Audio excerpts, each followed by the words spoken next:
नमस्कार दोस्तों, आज हम आप सभी के लिए लाए हैं हिंदी साहित्य के 50 महत्वपूर्ण प्रश्न और उनके उत्तर। जी हाँ दोस्तों, शुरू हो जाइए। हिंदी भाषा की जननी कहलाती है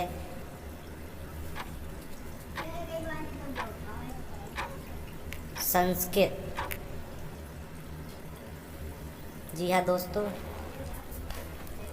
हिंदी वर्णमाला में व्यंजनों की संख्या कितनी है? अगर आपको पता है तो कमेंट करिए। 33 व्यंजन होते हैं हिंदी वर्णमाला में। सब्सक्राइब करें हमारे चैनल को। स्वर संधि में कितने भेद होते हैं? दोस्तों, स्वर संधि में कितने भेद होते हैं? 4। अगर आपको चारों के नाम आते हैं तो हमें लिख भेजिए। दयानंद में प्रयुक्त संधि का नाम है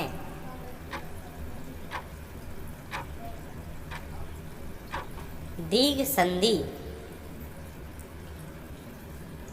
सदैव में प्रयुक्त संधि का नाम है। सदैव में कौन सी संधि है दोस्तों, ये बतलाना है। व्यंजन संधि। स्वागत में प्रयुक्त संधि का नाम है। हाँ दोस्तों, बताइए स्वागत में कौन सी संधि है? स्वागत में इण संधि होती है। मौन का विलोम शब्द क्या है? मौन का विलोम शब्द क्या है? मुखर। गबन का विलोम शब्द क्या है? गबन का विलोम शब्द है क्या है दोस्तों, ये बताना है। आगमन। रस कितने प्रकार के होते हैं? हिंदी साहित्य में रस कितने प्रकार के होते हैं? 9 प्रकार के रस होते हैं। अगर आपको नाम पता है तो कमेंट कर दें। सर्वश्रेष्ठ रस किसे माना जाता है? हिंदी साहित्य में सर्वश्रेष्ठ रस किसे माना जाता है?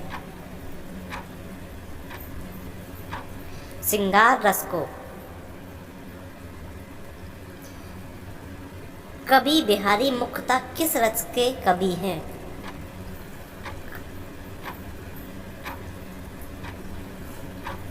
श्रृंगार रस के। हिंदी साहित्य का 9वां रस कौन सा है? हिंदी साहित्य का 9वां रस कौन सा है? शांत रस। सब्सक्राइब करें हमारे चैनल को दोस्तों और वीडियो को शेयर करें। छंद कितने प्रकार के होते हैं? छंद कितने प्रकार के होते हैं? 3 प्रकार के होते हैं। चौपाई के प्रत्येक चरण में कितनी मात्राएं होती हैं? अगर आपको पता है तो कमेंट करिए। चौपाई के प्रत्येक चरण में 16 मात्राएं होती हैं। चरण कमल बंदव हरिराई में कौन सा अलंकार है?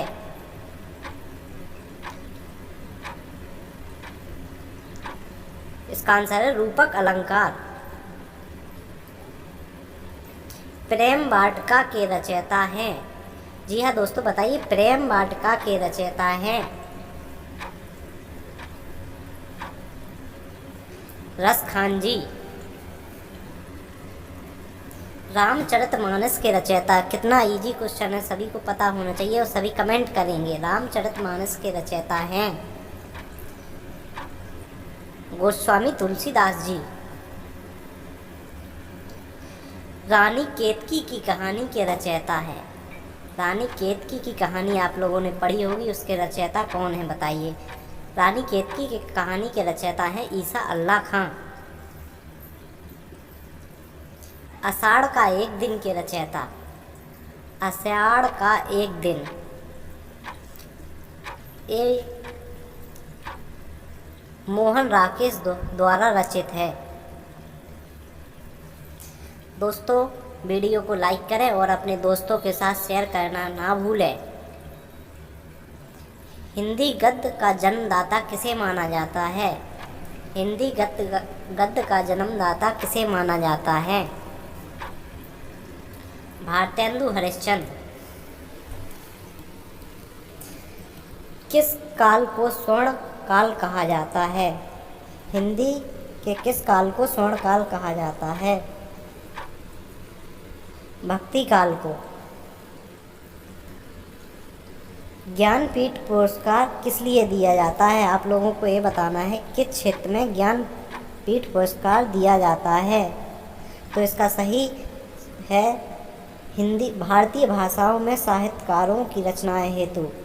प्रेमचंद के अधूरे उपन्यास का नाम। प्रेमचंद के अधूरे उपन्यास को आप लोगों को बताना है। इसका आंसर है मंगलसूत्र। निर्गुण भक्ति काल के कवि। निर्गुण भक्ति काल के कवि कौन है बताइए? इसका सही आंसर है कबीरदास जी, जो निर्गुण भक्ति काल के कवि हैं। रामचरितमानस में कितने कांड हैं? रामचरितमानस में कितने कांड हैं?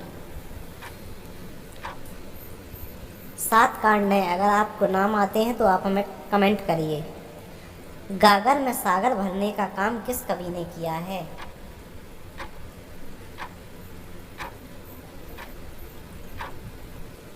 महाकवि बिहारी जी ने।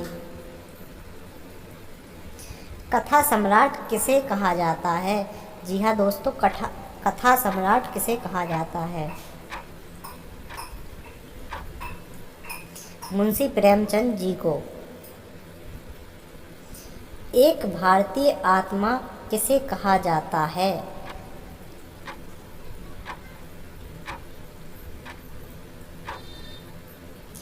माखनलाल चतुर्वेदी जी को। दिनकर किस रस के कवि हैं? दिनकर जी किस रस के कवि हैं? इसका आंसर है वीर रस। बिहारी किस राजा के दरबारी थे? बिहारी जी किस राजा के दरबारी थे? इसका सही आंसर है राजा जयसिंह। छायावादी युग के प्रवर्तक का नाम क्या है?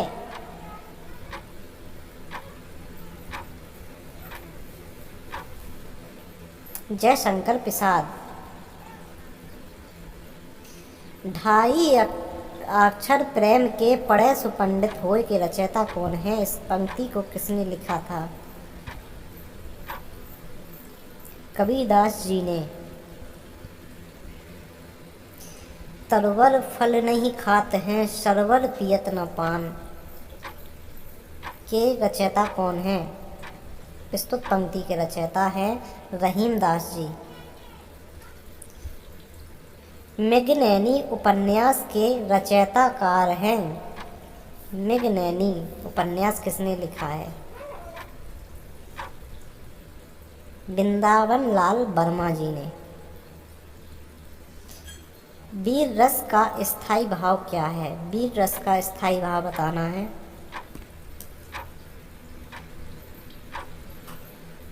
उत्साह। आम के आम गुठलियों के दाम का अर्थ क्या होता है? कितना इजी क्वेश्चन है दोस्तों। आम के आम गुठलियों के दाम। दोहरा लाभ होना। सब्सक्राइब करें हमारे चैनल को दोस्तों। घाट घाट का पानी पीना का अर्थ है